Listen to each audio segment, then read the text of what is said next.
We're talking sub-zero temperatures in the coming days, but by this weekend, we're warm enough to see snow turn to rain. We were tilted and I looked up and all of a sudden I could see the sky and it was just completely off. A bus from Spokane to Wenatchee hit head-on this weekend, killing 4 people, including 2 teenagers. Tonight, one of the passengers is talking to KREM 2. Continued backlash tonight after a homeless medical facility opens up right across the street from a Spokane high school. Nobody came to us. No one made an effort. Tonight, parents are voicing their concerns.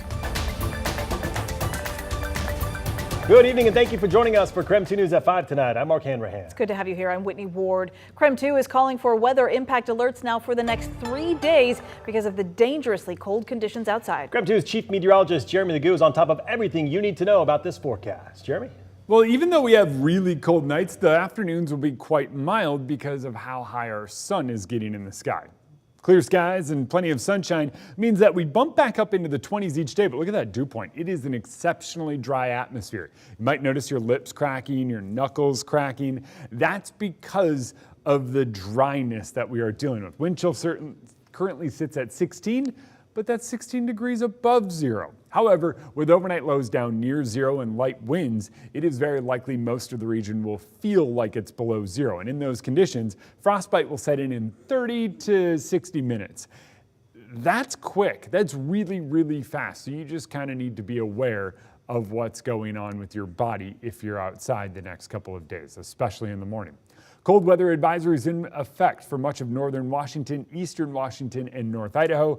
Montana, you quickly slide into those extreme cold warnings, and those cold weather advisories are even in effect over on the west side. Overnight lows near or below zero across much of the inland northwest. It is going to be cold again tomorrow morning. Tomorrow afternoon looks a lot like today, maybe a couple of degrees colder, so bundle up. Even when you're in the 20s, it is still frigid outside. Each morning, we're down near or below zero. But look at Thursday night, 21 degrees. Coming up, we're going to talk a big shift in the weather pattern that arrives Friday that might have rain in the forecast by next week. All right, sounds good, Jeremy. Thank you very much. And don't forget, you can track the latest weather conditions and updates right now on our streaming platform. Get news and weather on your time. KREM 2 Plus is free to download on Roku, Amazon Fire, and Apple TV.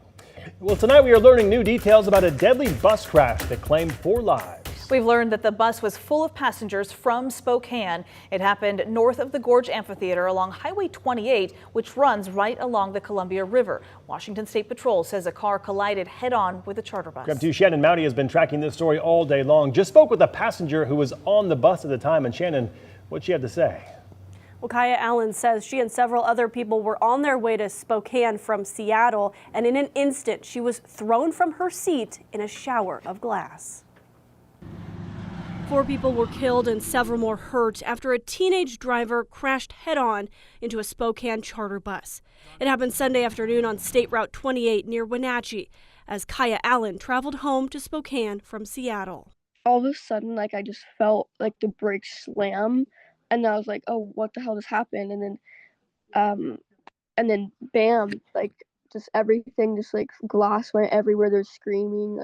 I didn't even know what was going on. We were just kind of started tumbling. She took these videos after the collision that took the lives of 2 teens and the bus driver. Washington State Patrol Trooper Jeremy Weber says 4 people on the bus were critically hurt. 1 later died at the hospital.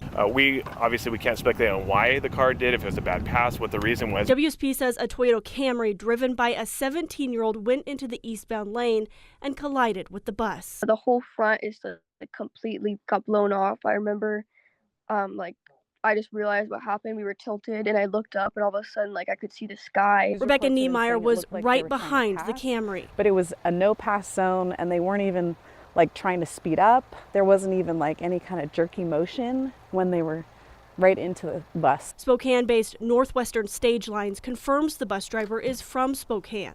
The owner tells KREM 2 this is a huge loss for the company. We have learned the driver served for 15 years with care, skill, and commitment, the owner says, and was deeply respected by coworkers and passengers. He was a really good guy from what I seen. He made a joke. I don't remember what it was, but he was a really good guy. WSP is still investigating.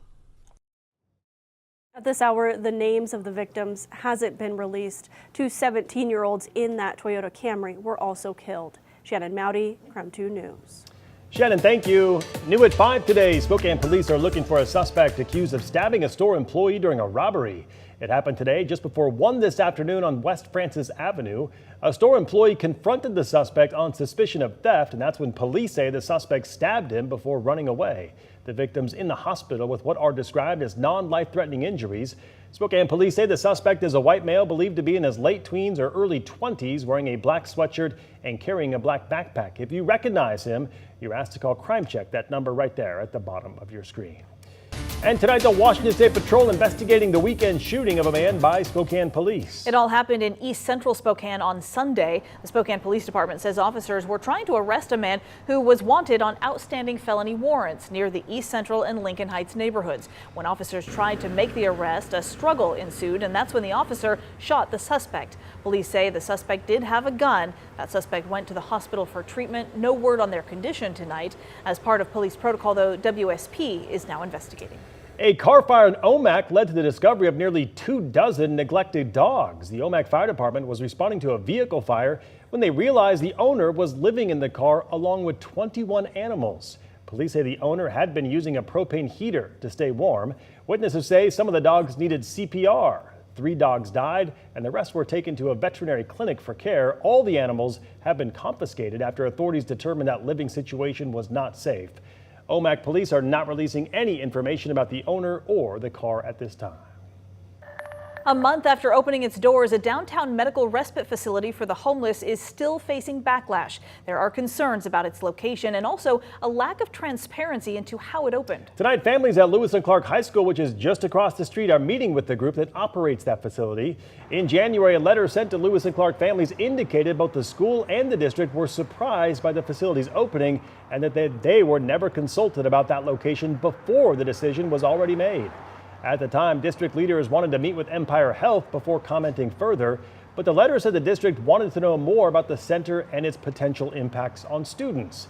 When we spoke with Empire's president, he admitted SPS was only told about that new center about 2 weeks before it opened.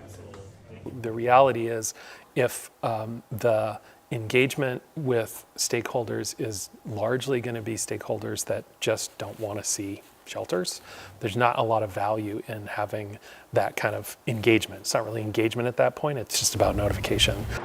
It is important to note this site is not a conventional homeless shelter. Empire says anyone who goes there has to be referred by Providence for continued health care. And they say there is no spot for people to loiter. As we said, that meeting just getting underway. We do have a crew there, and we will make sure to bring you an update later tonight on KREM 2 News at 10 and 11. A Spokane girl celebrating life this Heart Health Month. That life-changing surgery that she had just days old. Now she's thanking her doctors. Their fingers and their toes are so cold. Making sure that they get fresh, clean, warm socks. The city of Spokane is taking a new approach when it comes to warming centers. The changes being made during the extreme cold they are hoping will save lives. That's the story coming up in 10 minutes.